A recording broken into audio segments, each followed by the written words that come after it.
queria, antes de falar sobre o tema desta manhã, abordar rapidamente sobre isso. Deus amava tanto Davi, e diante de tudo que Davi fez, quando ele foi cobrar Davi pela sua desobediência, ele tirou o seu filho. E Davi sabia que era isso que estava acontecendo. E ele faz uma pausa, uma breve reflexão. O texto lá em Samuel diz isso claramente. Ele diz assim para o Senhor: eu não devo ficar por muito tempo no estado em que eu estou, porque o povo de Israel estava em batalha, estava em guerra. Mas a dor está grande demais. Então, às vezes, a sua dor está grande demais e você não tem com quem falar. Você não tem com quem compartilhar. Você não tem com quem dividir. Mas você precisa entender qual foi a origem da dor. Qual foi a razão da dor. Porque quando compreendemos a razão do nosso sofrimento, fica mais fácil de nós sairmos do nosso sofrimento. O sofrimento, ele é 100% humano. E hoje em dia é uma dúvida muito grande. Estão questionando o amor de Deus, dizendo: mas então por que Deus deixa a humanidade sofrer tanto? A humanidade sofre porque ela está afastada de Deus. Nós sofremos porque estamos afastados de Deus. E se você parar para pensar, a causa maior de muitos dos nossos problemas é porque nós tomamos decisões afastados de Deus. Direto ou indiretamente. Então é tempo para nós não perdermos mais. É momento de nós botarmos a nossa vida de verdade na mão de Deus. E o que implica essa retomada de direção? Nós entendermos a direção. Então Davi, quando se alertou para isso, se vestiu de saco, se humilhou e falou: não, tem que levantar. Eu tenho que sair desse momento de dor que é minha. Não quero dividir isso com ninguém, mas tem mais gente morrendo por isso. Tem mais gente sofrendo por isso. As pessoas que cercam e te amam, quando vê você sofrendo, elas sofrem junto. Sofrem muito junto. Há quem afirme em mais de 90% dessa dor transferida dói mais em você do que em quem está doendo. Pela nossa incapacidade de ajudar. Pela nossa condição. E é baseado nesse fato em que a humanidade tem vivido. É que Jesus vem para um cenário onde ele é ainda é a prova da nossa fé. Se o homem consegue encontrar lugares como este, em que possa ouvir coisas que o ajude a melhorar, nós precisamos acreditar que é por conta de Jesus. E o tema que nós temos abordado no mês de março é salvação. Nas quartas-feiras eu estou dando explicitamente a doutrina da salvação. Obrigado, amado irmão. A doutrina da salvação. Então, requer de você um pouquinho de entendimento de que na quarta-feira você entende a parte teórica. E eu estou aproveitando os domingos para nós colocarmos a parte prática da salvação. Se nós compreendermos que salvação é a junção de duas palavras, arrependimento mais perdão é igual a salvação. E salvação não é um ato em que eu possa promover para mim mesmo. Então, o objeto central da salvação, o que gerou a necessidade de salvação é o pecado. Então, eu não tenho nenhuma solução para o pecado, seja ele qual for. Eu não tenho como fazer absolutamente nada para resolver o meu pecado. E originalmente, o pecado foi transferido de geração em geração e me alcançou. Eu não estou isento do pecado. Chegou até mim. A abordagem é essa de que a transmissão do pecado, ela é hereditária. Mas a consequência do pecado não. Eu herdei de Adão, porém, a consequência de Adão, não. O que foi dado como sentença a Adão, genericamente, a morte, porque o salário do pecado é a morte. Então, o que foi dado genericamente a Adão, o Senhor permitiu a morte chegar até o ser humano de diversas formas.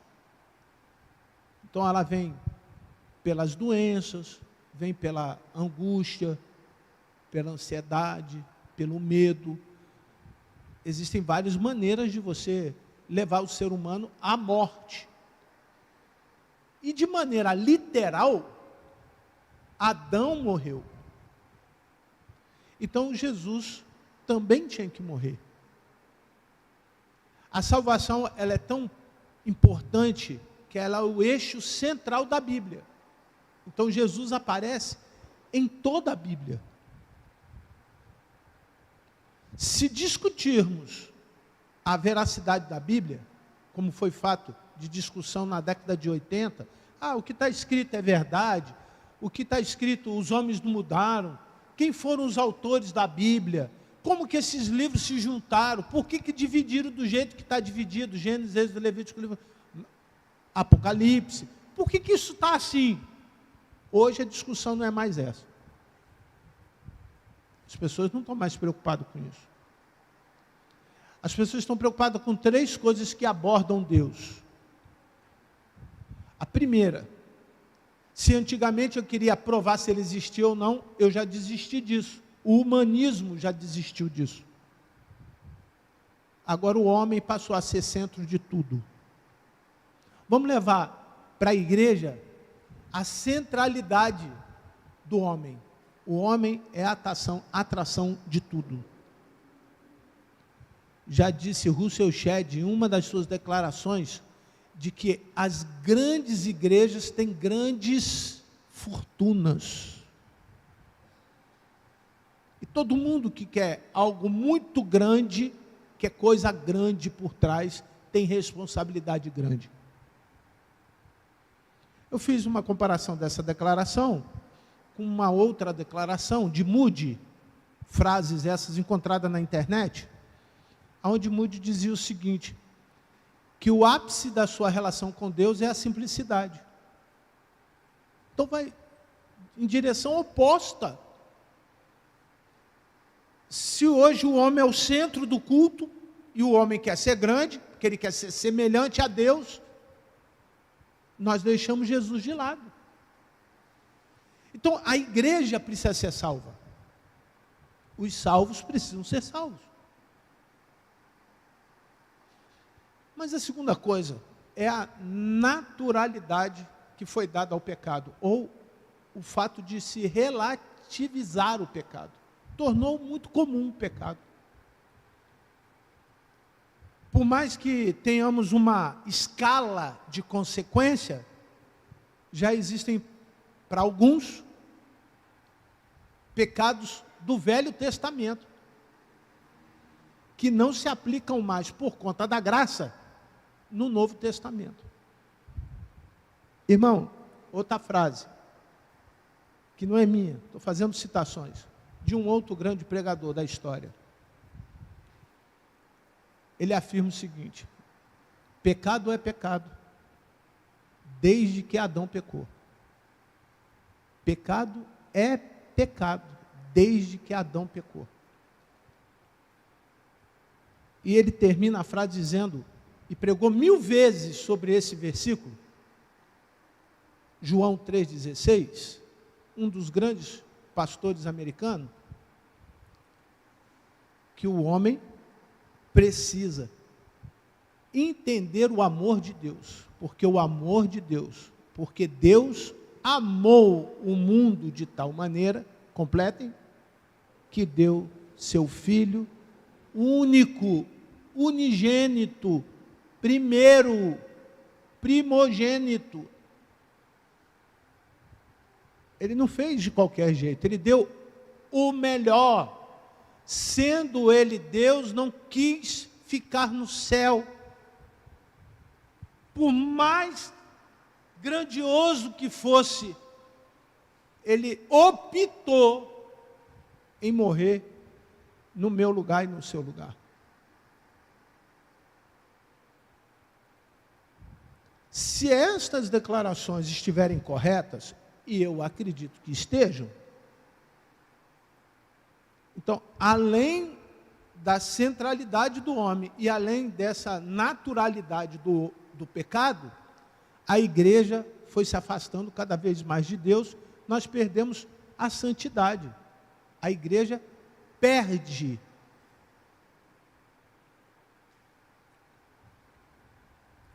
a sua santidade. E aí 2 palavras estão relacionadas à santidade. 2 que, somadas, assim como arrependimento mais perdão é igual a salvação, irmão, salvação mais serviço, repitam comigo, salvação mais serviço é igual a santidade. O que adianta eu carregar a carteirinha de membro da igreja e não servir? Porque o servo é obediente, o servo é comprometido, o servo é leal, o servo busca na sua fraqueza, porque o servo peca, o arrependimento, o perdão, ele busca a salvação. O servo tem interesse em crescer. Imagine você numa empresa, onde você entra, trabalhando como porteiro, e o diretor, o CEO, o maior, o mais importante da empresa diz assim, olha, se você for bem sucedido no que você faz, em 30 anos você vai ser diretor. Imagine. Primeiro ano você dá força total, segundo ano, força total, terceiro ano você já vai diminuindo, porque você vai vendo que ainda faltam 27 anos para chegar lá. E aí o seu colega do lado, aquele que começou com você também no mesmo trabalho, continuou. Você, no terceiro ano, estabilizou. E o outro continuou, 3, 4, 5, 6, 7, 8, mas a promessa eram 30 anos, trabalhando como se fosse o primeiro dia. E ao findar, como diz o hino, ao findar o labor desta luta, ele viu o colega lá em cima, e ele estava lá atrás. Me parece que as pessoas estão confundindo graça com gratidão. Obrigado, amado. Um é água, o outro é suquinho. Eu estava aqui pensando, né? Eu falei, cadê meu suco? Aí Deus foi bondoso, mandou o suco. As pessoas estão confundindo graça com gratidão. O que é graça? Favor de Deus comigo. O que é gratidão? Meu serviço a favor de Deus. Vou repetir.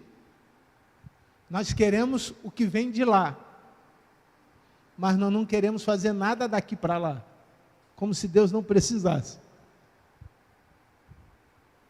Você foi feito à imagem e semelhança de Deus, para que você passasse uma eternidade servindo ao Senhor. Não é servir só na igreja, não é servir no trabalho, na faculdade, na feira.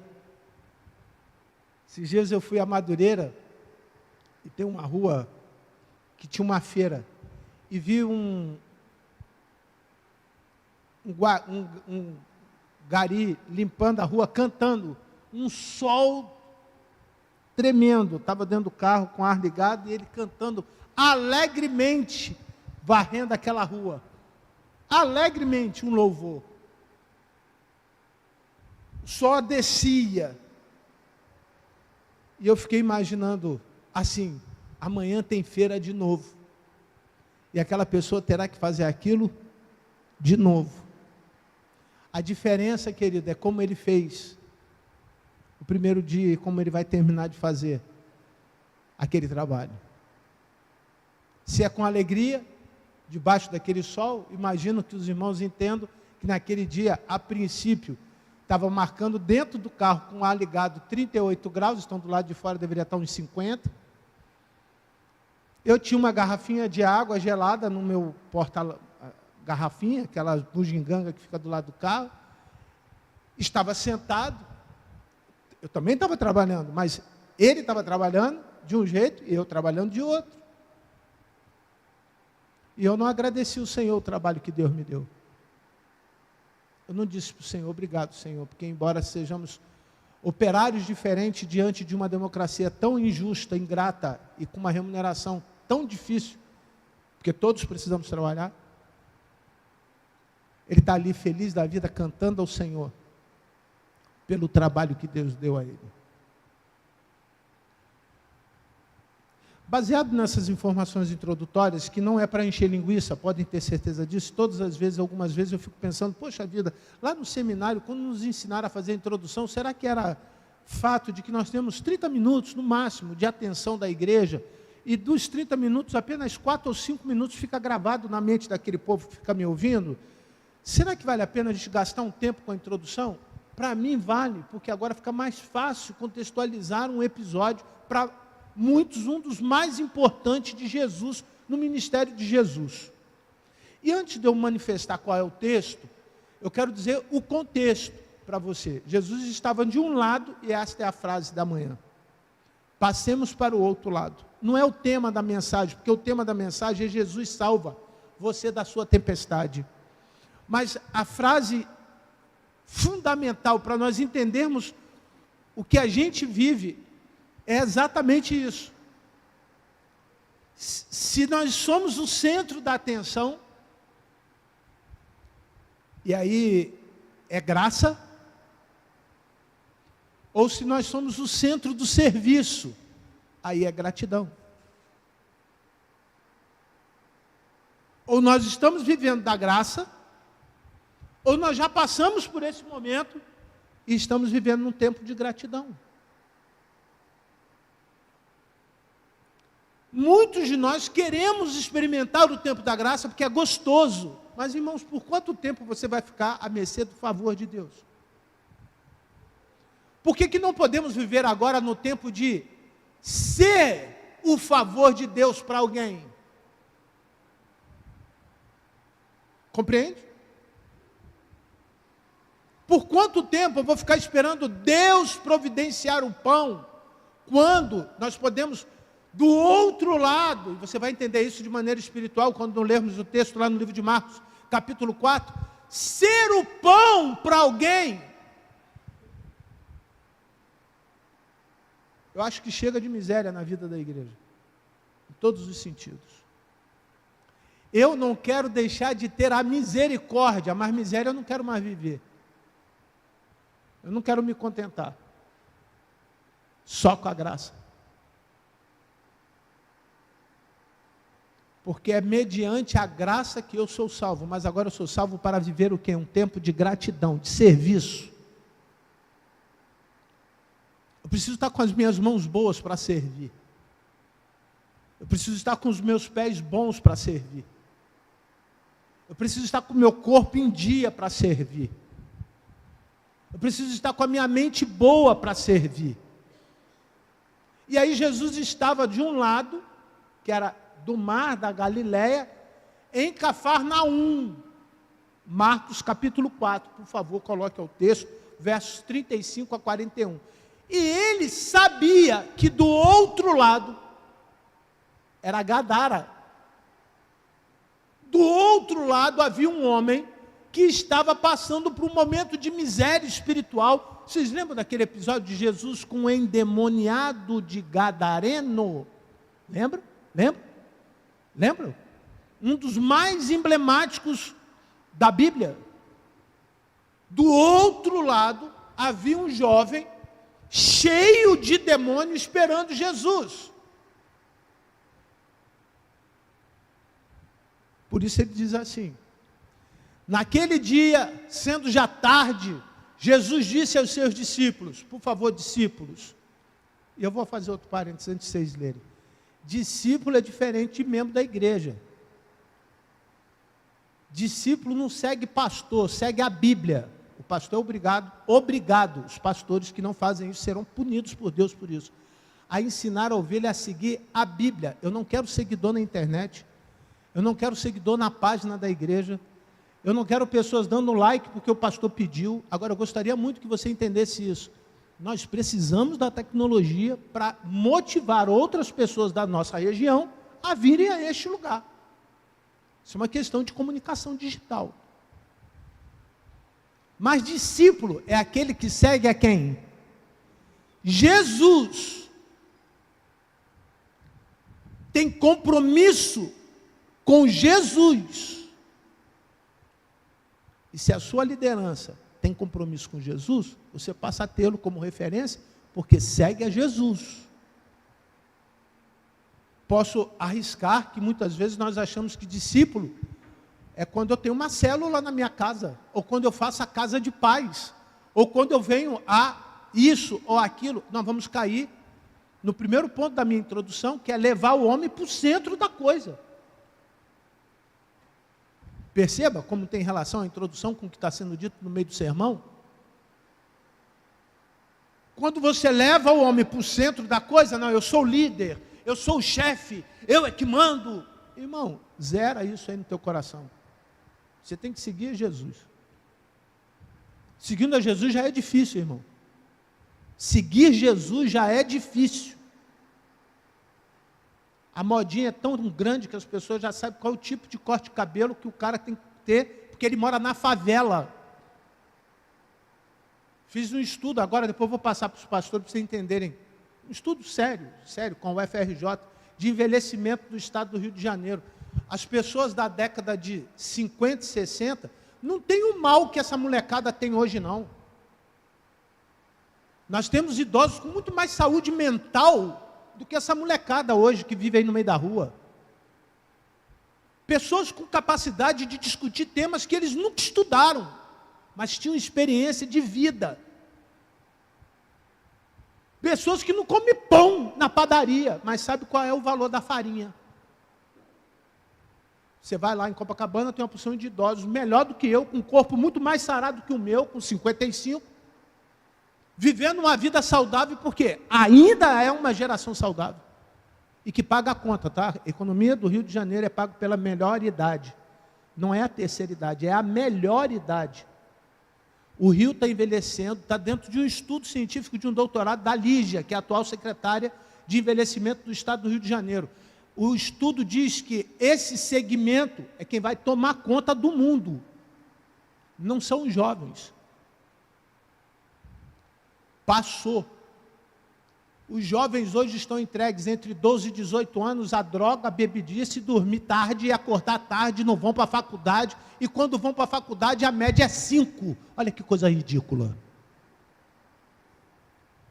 Tem uma porção de profissionais na rua que não sabe ler e escrever, não sabe fazer uma redação para o Enem, não passa no TAF da Guarda Municipal de Niterói, que tem que escrever o nome e botar a data de nascimento.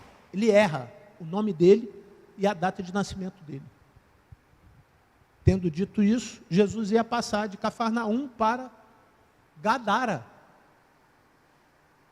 E do outro lado, Jesus ia dar ao jovem que estava lá cheio de problema. Lá o jovem gadareno estava com problema. Ele fala o quê? Para os discípulos: vamos passar para o outro lado. Irmão, ouça isso com muito carinho. A Igreja Batista Central do Rio de Janeiro precisa passar para o outro lado. Convidei o irmão Antônio para conversar, ele já me pediu para não citar o nome dele por uma série de outras questões, e outros irmãos fizeram menção disso para virem aqui à frente, para nós cuidarmos de algumas pessoas que dormem na porta da igreja. Lembra disso? Lembra? No dia seguinte choveu muito no Rio de Janeiro. Choveu de... O Lucas desceu, viu aqui que estava enchendo água aqui, precisamos ver, viu, Trindade? Mobilizar o pessoal para desentupir os ralos que puderem aqui dentro, para não ter o que aconteceu. E aí o irmão me liga: pastor, nós vamos fazer aqui a ação social com as pessoas na porta da igreja amanhã. Eu falei: irmão, não, sabe por quê? Saiu todo mundo. E de lá para cá eu passei a olhar. A igreja tem câmera na porta, eu levanto, abro. Falei: cadê os mendigos? Só porque eu falei que ia cortar os cabelos dele. Para tomar banho. Você vai agora ali na igreja católica, tem um lá deitado lá. Falei: eu vou catar o da igreja católica. A gente fala, Deus já faz assim: não, você não vai ter condições de fazer isso que você está falando. O pastor Luiz me cobra muito isso, do que eu falo do púlpito, fazer. E eu vou correr 5 quilômetros daqui a um ano. Amanhã eu devo operar, viu, queridos? Então, eu vou correr daqui um ano, 5 quilômetros. Tem 2 corridas ainda este ano.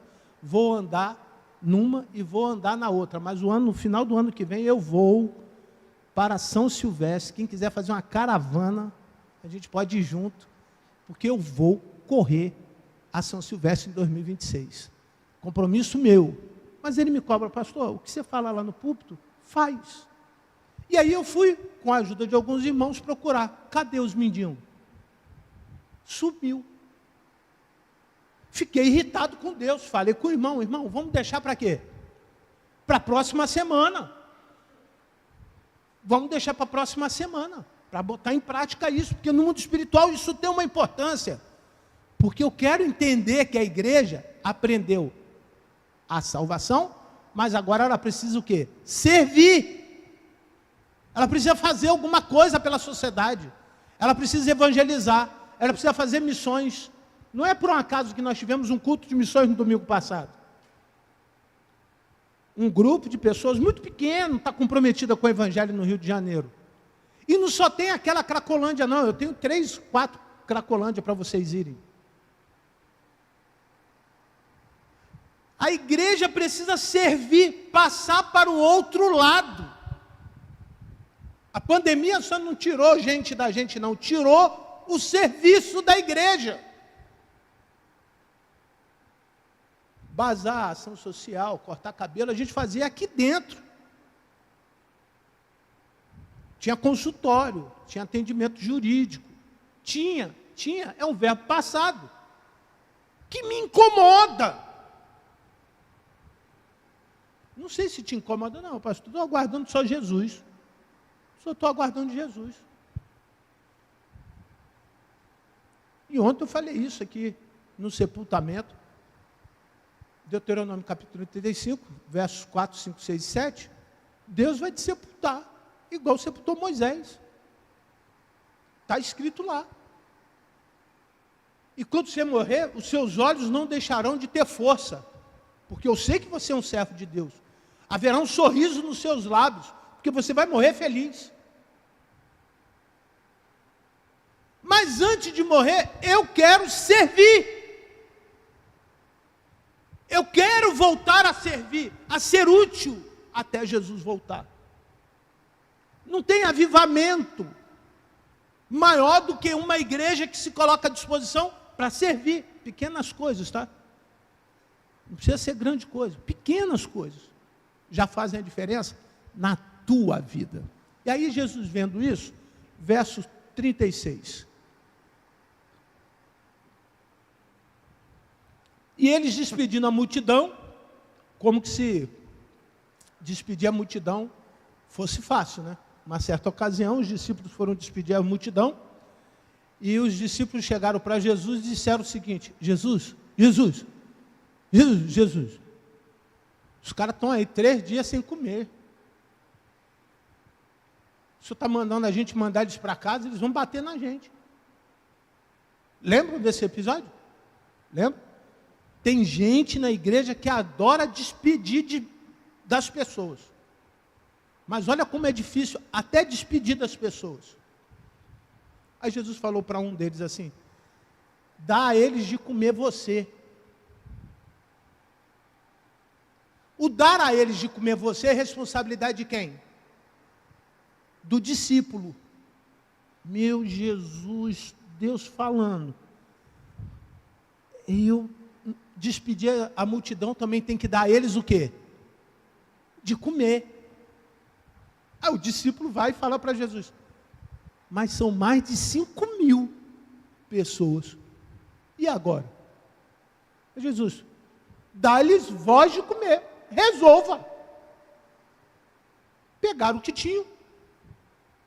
Aleluia. 2 peixinhos, 5 pãozinhos. Pegaram, botaram na mão de quem podia resolver. Tiraram a atenção do homem. Olha, já imaginou? Os síndicos da igreja, que adoram de arrumar problema com as coisas da igreja, tiraram a atenção do homem e passaram para Jesus. Jesus, está cheio de problema lá, mas só tem 2 peixes e 5 pão.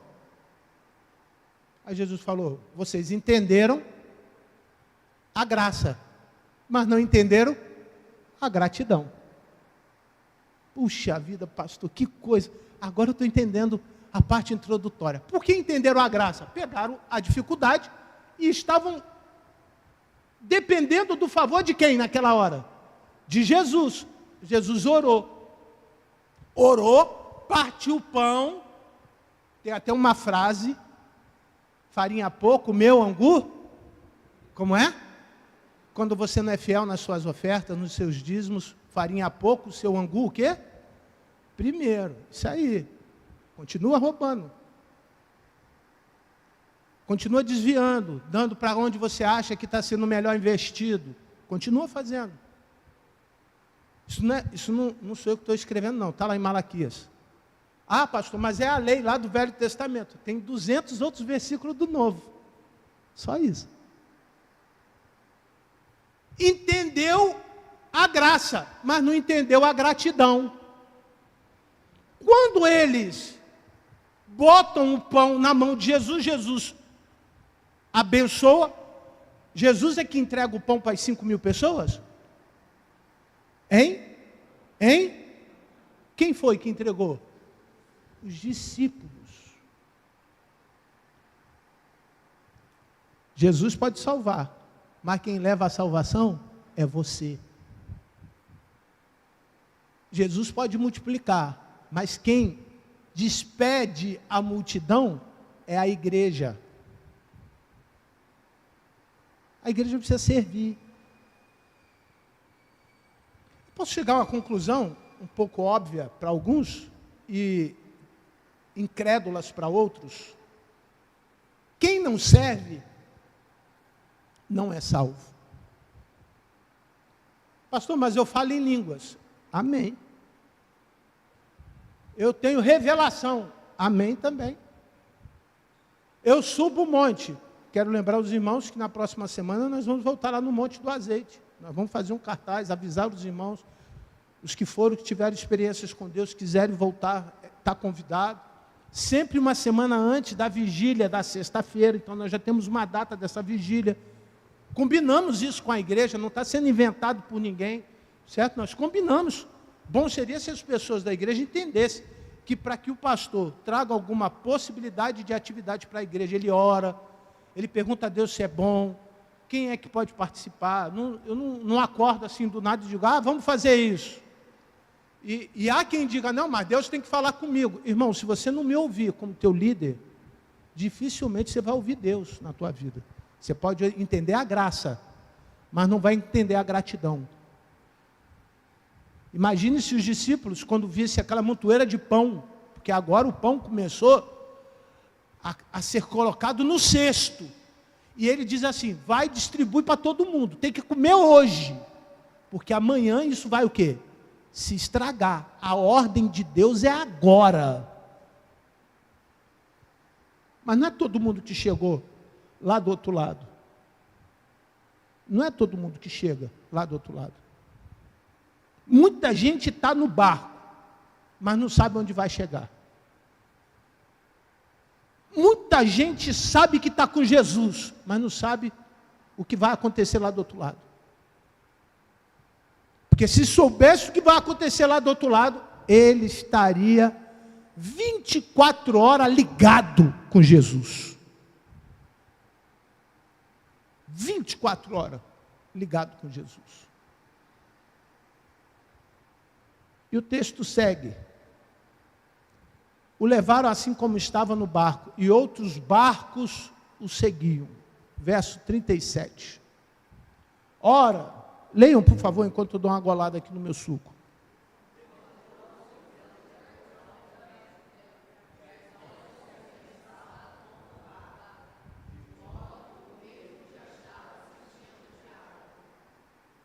De modo que o mesmo já estava o quê?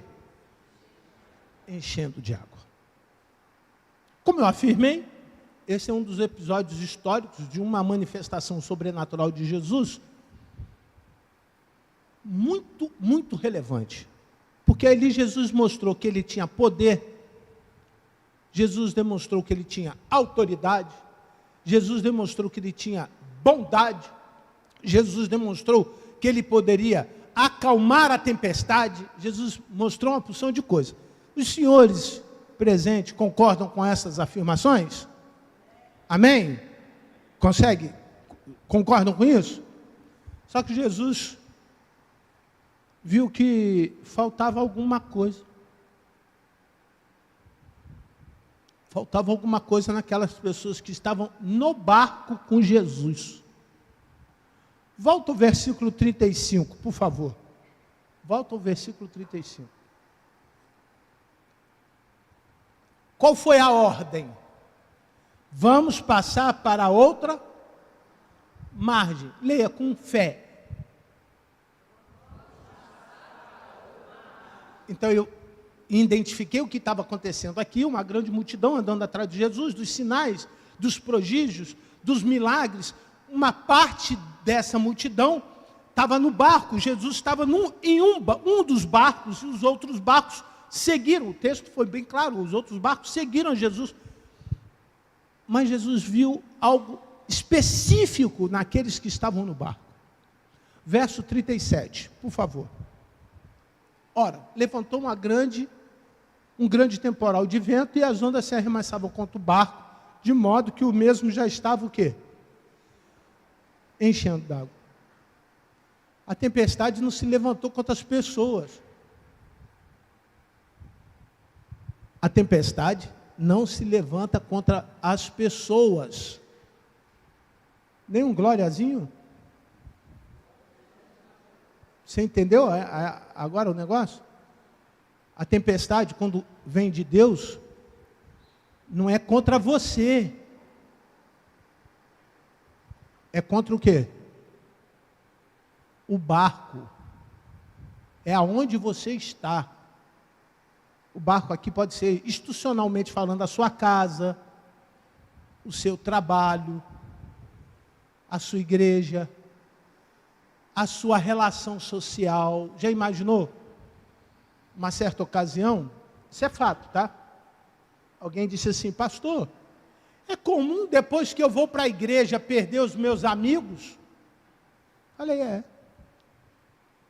Então ele não eram meus amigos. Falei, não, é você que deixou de fazer o que eles faziam. Você joga bola domingo de manhã? Não. Você bebe com eles? Não. Você vai nos pagodinhos na sexta-feira com eles? Não. Você vai nas churrascadas? Agora, dia 24, tem uma grande feijoada no Rio de Janeiro, que é a feijoada do Seu Jorge. Lá na Barra. E vai o Xande de Pilares, quem quiser ir, eu dou o convite para ir. E o Zeca Pagodinho. Um dia inteiro. Come, bebe, tem comida, caipirinha. Pode separar para 2 amigos, porque o seu ingresso tem permissão de levar mais 2 amigos. Tem lugar VIP. VIP. Sabe o que é VIP? Sabe? Separado só para você, porque tem umas cadeiras que ficam no sol e outras que ficam na sombra. Tu é VIP. Se quiser, eu te dou os 3 convites para você ir. Eu não vou. Não faz parte mais. Nunca fez, graças a Deus, parte da minha vida. Então, quando você anda com Jesus, Jesus estremece. O seu barco, você já parou para pensar? Estava tudo certo para você ser promovido no trabalho. Aí chega alguém que sabe muito menos que você, tem menos tempo de casa do que você. Olha qual é o currículo dele. Nada com nada. Você sabe que o cara não tem a menor capacidade, mas é ele que é promovido. Você deu o seu melhor. Você fez o máximo para ser promovido, porque aquela promoção ia aumentar mais R$ 1.518 no seu salário. Ia ajudar muito você. Mas é o ímpio. Salmo 37. É o ímpio que prospera. O justo não. O justo tira. Você vai vendo, Senhor, eu estou fazendo tudo certo. O que está errado? Estou fazendo tudo certo, pastor. Tudo está certo, mas não dá nada certo, porque não está indo para onde eu estou indo. Não está indo para onde eu quero. É porque o outro lado, quem escolheu, foi Jesus. E enquanto o teu coração não estiver do lado do que Jesus escolheu, a água vai continuar entrando no teu barco. É na tua casa, no teu trabalho, nos seus negócios, na tua mente. Já imaginou? Certamente você já ouviu alguém falar assim, pastor, às vezes eu paro, tem um zunido no meu ouvido. É um barulho como se fosse um vazio eterno na minha cabeça. Falei, vai orar. Aproveita que está vazia e enche. Aproveita e fala com Jesus assim, Jesus, fala comigo, Jesus. Depois procura um endocrinologista, poderia ser um problema hormonal. Procura um fisiologista para te ajudar, um nutricionista, um psicólogo, um psiquiatra. Depois você procura. Mas primeiro procura quem? Jesus. Porque a luta lá do outro lado, vamos falar sobre algumas coisas do lado do outro lado. Tinha um jovem, que ninguém conseguia prender aquele jovem, de tanto demônio. Andava nu pela cidade, arrastado pelo demônio de um lado para o outro. Para vocês entenderem como que Jesus incomodou aquele jovem, que antes dele chegar, no lugar onde ele já estava gritando o quê? Jesus, filho de Davi, o que eu tenho contigo, Jesus? Ele gritava porque ele sabia que no momento em que Jesus chegasse perto dele, aquilo que o aprisionava, aquilo que aprendia, aquilo que o matava, aquilo que destruía a sua alma, seria agora livre. Ele sabia da importância daquele encontro. E a música que nós cantamos hoje, que tem uma parte do coro, que o inferno perdeu, livre sou, a igreja devia cantar gritando de alegria. Deveria exaltar com toda a sua força e energia. Porque um dia eu era do inferno e agora livre sou por Cristo Jesus.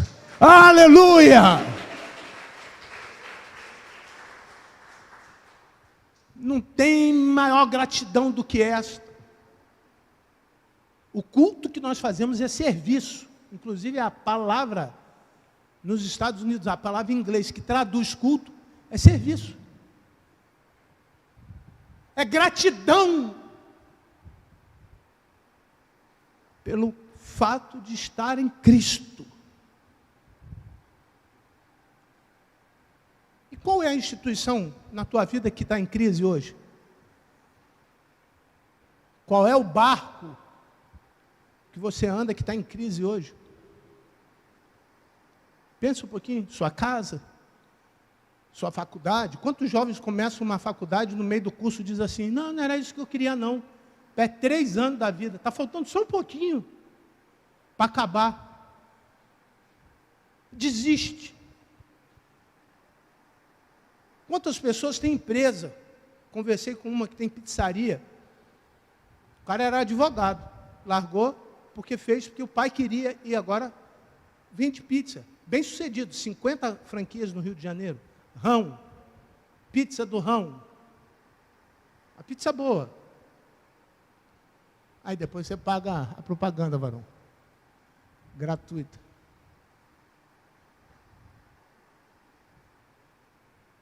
Porque fez algo para agradar alguém, passou a vida inteira se enganando, gerou crise na família por conta disso. Quantas pessoas vão a um médico, o médico diz assim, vamos ter que cortar o teu pé. Aí você vai no outro, o outro diz assim, não precisa cortar não, só o dedo. Aí você vai no outro, cara, é uma crise, essa medicina de hoje. Se não for Jesus, irmão, você que tem passado por dificuldade na saúde, não é assim? O próprio médico diz, não, procura orientação de um novo profissional. Eu falei, e você é o quê? Não, é porque é uma só opinião. Tá, mas nós estamos em crise em todas as instituições. O que era para permanecer de pé e que está comemorando, nós estamos comemorando a Constituição Humana de 1988, a Constituição Cidadã, que não tem nada de cidadã. O policial em São Paulo defende uma embaixatriz e vai preso, porque atirou contra os bandidos. É um absurdo. Um absurdo, uma coisa assim fora da normalidade. Você sai, o cara te mata, ele vai no seu enterro e pode ir ao seu enterro, porque a justiça não é justa mais. Bem, então está lá, a justiça não presta, a política não presta, a escola não presta, os casamentos não prestam, nada está prestando mais. Eu venho com tudo isso para a igreja e inconscientemente digo o quê? A igreja não presta. Olha o que o diabo fez, com uma forma muito sutil. Estremeceu a base da igreja com valores. Passamos 4 anos defendendo Deus, pátria, família, isso, aquilo, outro. Não foi isso? Não é isso? Princípios da igreja, não são esses os nossos princípios? Não são? Aí, um ano seguinte, você vê pastores falando, não, mas abortar não faz mal, não. Ter igreja para homossexuais, gays, lésbicas e tal, não tem problema não. Deus ama todo mundo. Irmão, que coisa ridícula. Você está escrito ali. Desestabilizou todo mundo. Chega num determinado lugar, a pessoa fala, você é crente? Sou. Eu também sou. Aí você olha para a vida, tu é crente? Crente? Tu crê em quem, cara? Fui fazer a visita a uma pessoa, e a pessoa disse para mim assim, para mim, você sabe que essas pessoas que o senhor está visitando aí, tudo é miliciano, né? Eu falei, sei.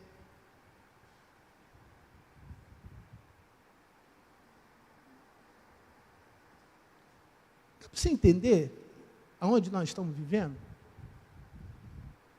Você vai na padaria, tu come pão congelado, varão. Você vai lá, o pão foi feito ontem, está congelado, o cara bota no forno, porque não pode mais ter forno a lenha, tem que ser forno elétrico. Então, outro problema aí da economia do estado do Rio de Janeiro e tal. Mas eles deveriam ter 50 gramas. Você pega um pão e pesa, vê se tem 50 gramas. Ontem foi o dia do consumidor. Pelo menos aqui nós estamos com 80 pessoas. Todos nós temos um problema aqui com direito de consumidor. Todos nós. É cartão de crédito que rouba a gente, é a luz que rouba a gente, é a SEDAI que rouba a gente. Todo mundo rouba o brasileiro. Não é assim? Aí você vem para a igreja e acha que o pastor está roubando o seu dízimo. Você vem para a igreja e não acredita que os 15 irmãos que contribuem com R$ 1.500 para pagar o ar-condicionado não dá. Porque a parcela é 5.500. Que além disso, nós temos conta de água de R$ 2.500 para pagar, nós temos o pastor para pagar, nós temos despesas para pagar, seguro para pagar. Mas como todo mundo é ladrão lá fora, as pessoas vêm, chegam na igreja e acham que o pastor também é ladrão. O diabo não está tendo problema em levar ninguém para o inferno. O diabo não tem problema com isso.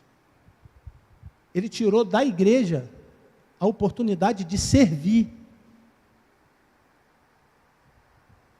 Ele só tirou a oportunidade da igreja servir.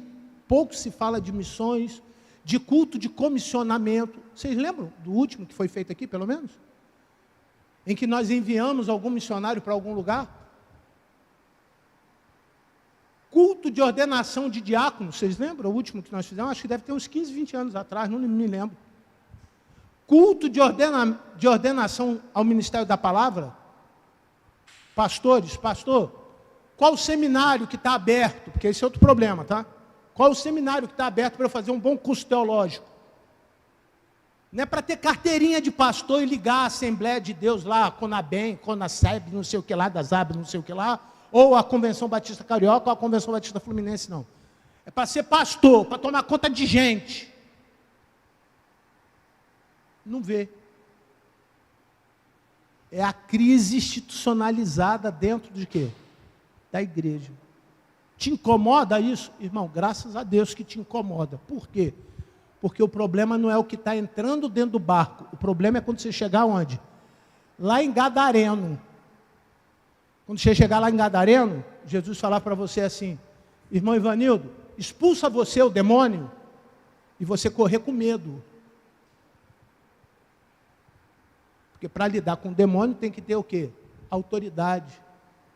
Para lidar com o demônio tem que ter o quê? Princípio, tem que ter santidade. Para lidar com o demônio, sério, tá? Coisa séria. Se vocês quiserem endereço de alguns lugares que o pastor continua passando paletó e as irmãs caindo para lá, para cá, eu te dou o endereço. 2 em Campo Grande, faz até fila para ir para o culto. 1 em São Gonçalo, outro em Itaboraí, te dou o endereço, vai lá. Que espetáculo! Mas o que vai ser dos que não estão com o Senhor naquele lugar? O que vai ser de você quando você vê o seu... Ontem eu falei também isso, aqui no dia, na hora do sepultamento. A irmã era simples e amava todo mundo. A irmã Edith. Quem tinha contato com ela sabe muito bem disso. A sua simplicidade. Não falava, mas quando ela estava sentada, onde estava sentada, estava orando, pedindo ao Senhor do jeito dela. E Deus muitas vezes ouviu a sua oração, porque tinha uma irmã como ela, orando por você. Que o Senhor dê a você a temperança. Tempero é gosto para servir ao Senhor. Finalizo, queridos, verso 39, 40 e 41. Conclusão. E ele despertando, mas por que o senhor pulou? Porque o texto fala que Jesus estava no barco e estava como? Dormindo. Tem gente que vem na igreja e ora achando que Deus está dormindo. Ah, Jesus não está fazendo nada. Repreendeu o vento e disse ao mar. Podem ler? Acalme-se, fique quieto. O vento se... Aleluia. E tudo ficou bem. Ele não falou com os discípulos, ele não falou com o capitão do barco, ele não falou com ninguém. Ele falou com quem? Com problema. Quando você vem aqui, eu espero que você esteja falando com a pessoa certa, Jesus, e esperando Jesus resolver o seu problema. Eu tenho o meu problema. Hoje eu sentei ali, olhei a igreja vazia, com 2 problemas. Senhor, o que eu vou fazer com isso amanhã? Amanhã eu tenho que resolver isso. O que eu vou fazer? O irmão sentou do meu lado e falou assim: oi, pastor, tudo bem? Tudo bem. Como que está a campanha do ar? Eu falei: vai bem. Nós vamos conseguir botar? Eu falei: as máquinas já chegaram, porque a igreja já comprou, só tem que pagar. E vai botar quando? Eu falei: não pode botar. E por que não pode botar? Porque nós precisamos fazer aumento de carga. Quem faz aumento de carga é a Light. E a igreja está há 12 anos com uma ação na justiça contra a Light. Ela não vai prestar serviço para mim enquanto não acabar a ação. Enquanto isso, nós pegamos os 2 meses iniciais das ofertas e colocamos os ares que tínhamos condições de reformar nas salas. Mas também não pode ligar, porque deu cheiro de queimado no quadro central de luz. Precisa de dinheiro para melhorar o quadro, dividir a rede.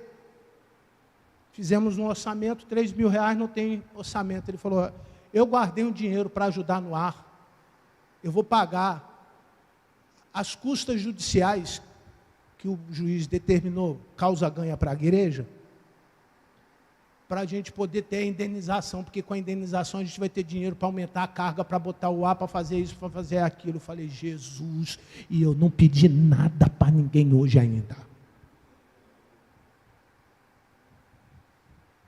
Ele olhou para mim e manda o boleto, eu vou pagar amanhã. Eu falei: agora, Senhor, eu cheguei aqui com dois problemas, só tenho um. Irmão, não tem que agradecer, não?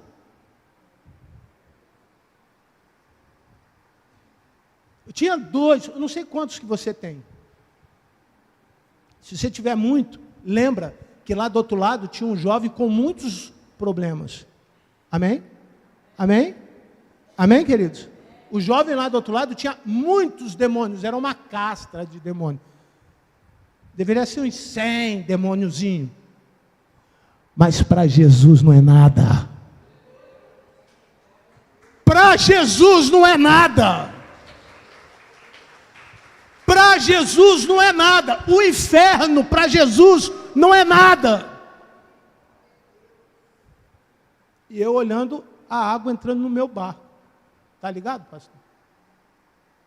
Às vezes a gente está olhando só para o nosso barco. A água está entrando. Jesus está lá calminho, falando assim: confia em mim, descansa em mim, peça para mim, que o teu problema é lá, do outro lado. O problema não é aqui. O problema de Saul não era Davi, foi Saul. O problema de Jacó não era Jacó. Não eram os seus filhos. Era Jacó. O problema de Davi não era Israel. Foi Davi. O problema é você, meu irmão.